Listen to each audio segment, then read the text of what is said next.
This game is a homage to a free game that came out in 2000.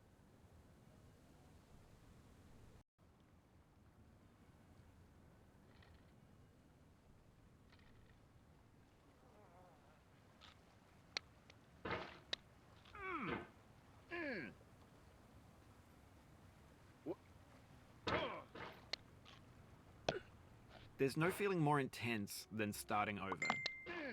If you deleted your homework the day before it was due, as I have, or if you left your wallet at home and you have to go back after spending an hour in the commute.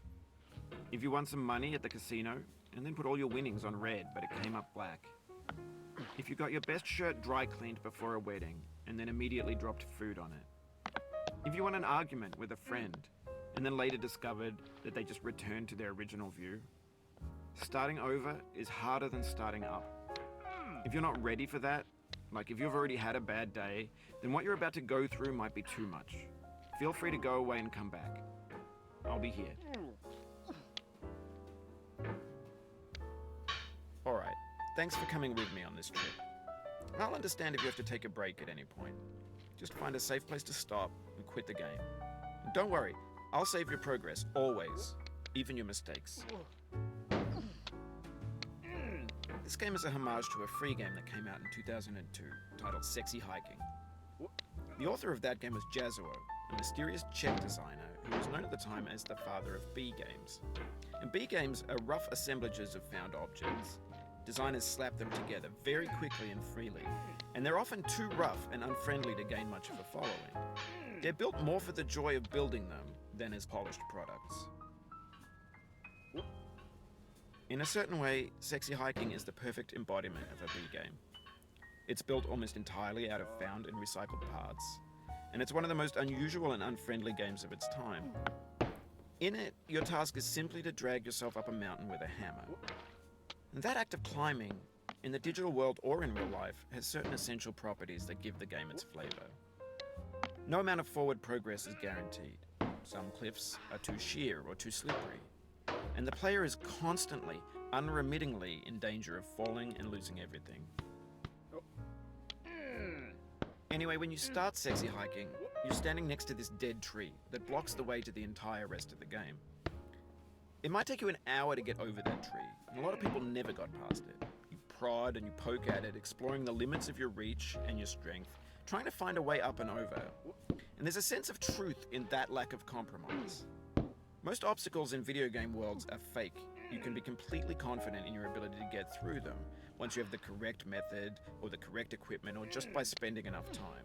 In that sense, every pixelated obstacle in Sexy Hiking is real.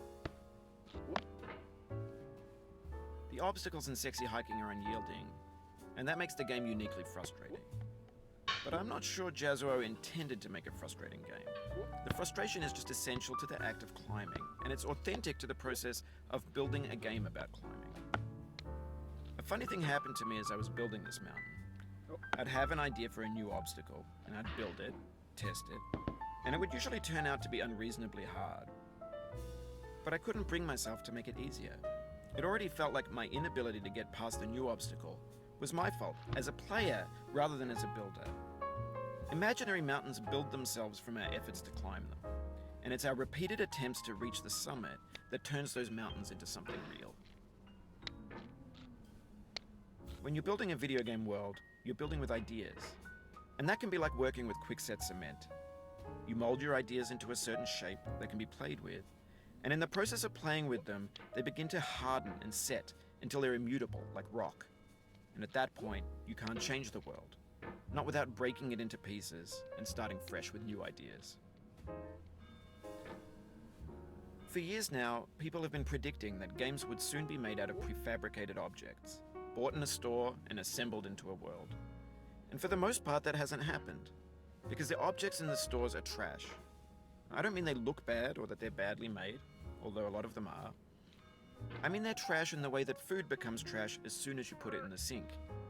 Things are made to be consumed and used in a certain context, and once the moment is gone, they transform into garbage. In the context of technology, those moments pass by in seconds. Over time, we've poured more and more refuse into this vast digital landfill that we call the internet. It now vastly outnumbers and outweighs the things that are fresh and untainted and unused. When everything around us is cultural trash, trash becomes the new medium, the lingua franca of the digital age. And you can build culture out of trash. But only trash culture. Be games, be movies, be music, be philosophy. Maybe this is what digital culture is. A monstrous mountain of trash, the ash heap of creativity's fountain. A landfill with everything we ever thought of in it. Grand, infinite, and unsorted. There's 3D models of breakfast, Gen X's fanfic novels, scan magazines, green screen Shia LaBeouf, banned snuff scenes on LiveLeak. Facebook's got lifelike bots with unbranded adverts and candid shots of Kanye and Taylor Swift mashups, car crash epic failed GIFs, Russian dashcam vids, discussions of McRibs, discarded, forgotten, unrecycled, muddled, rotten, untitled. Everything's fresh for about 6 seconds, until some newer thing beckons, and we hit refresh. And there's years of persevering, disappearing into the pile, out of style, out of sight. In this context, it's tempting to make friendly content that's gentle, that lets you churn through it but not earn it. Why make something demanding if it just gets piled up in the landfill, filed in with the bland things? When games were new, they wanted a lot from you. Daunting you, taunting you, resetting and delaying you. Players played stoically. Now everyone's turned off by that. They want to burn through it quickly, a quick fix for the fickle, some tricks for the clicks of the feckless. But that's not you, you're an acrobat. You could swallow a baseball bat. Now I know, most likely you're watching this on YouTube or Twitch, while some dude with 10 million views does it for you, like a baby bird being fed chewed up food. That's culture too. But on the off chance that you're playing this, what I'm saying is, trash is disposable, but maybe it doesn't have to be approachable. What's the feeling like? Are you stressed? I guess you don't hate it if you got this far. Feeling frustrated? It's underrated. An orange is sweet, juicy fruit locked inside a bitter peel. That's not how I feel about a challenge. I only want the bitterness. It's coffee. It's grapefruit. It's licorice. It feels like we're closer now. Composer and climber, designer and user. You could have refused, but you didn't. There was something in you that was hidden, that chose to continue. It means a lot to me that you've come this far, endured this much. Every wisecrack, every insensitivity, every setback you've forgiven me is a kingly gift that you've given me. We have the same taste, you and I. It's not ambition, it's ambition's opposite. An obdurate mission to taste defeat. You'll feel bad if you win, so I put this snake in for you.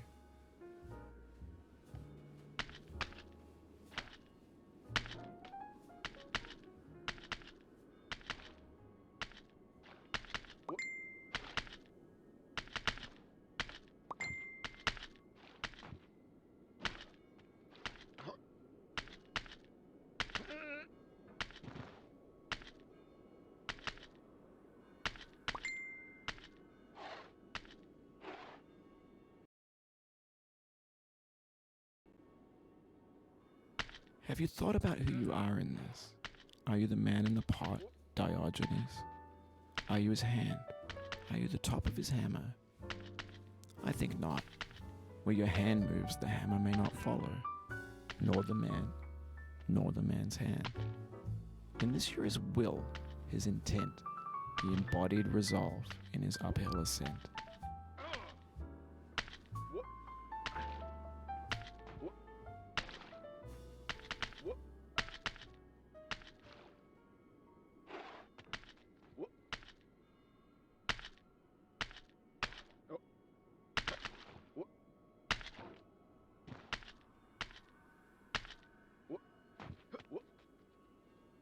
Oh, you just lost a lot of progress.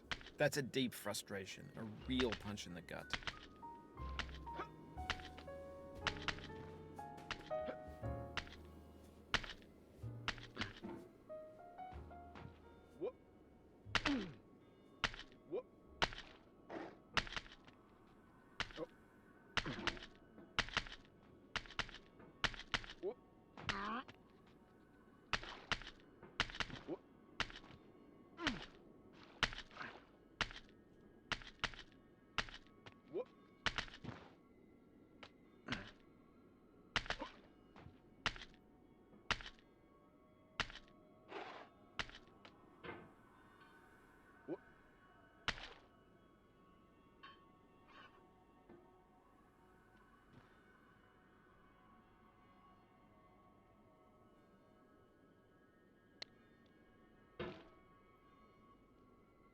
Now, you've conquered the ice cliff, the platforms, the church, and the rectory, the living room and the factory, the playground, the construction site, the granite rocks, and the lakeside. You've learned to hike. There's no way left to go but up, and in a moment I'll shut up. But let me say, I'm glad you came.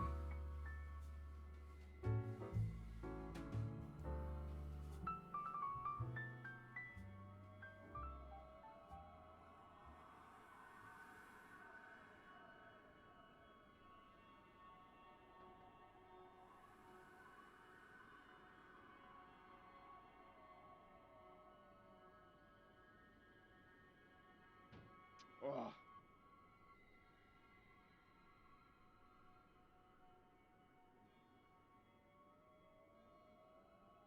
I dedicate this game to you, the one who came this far. I give it to you with all my love.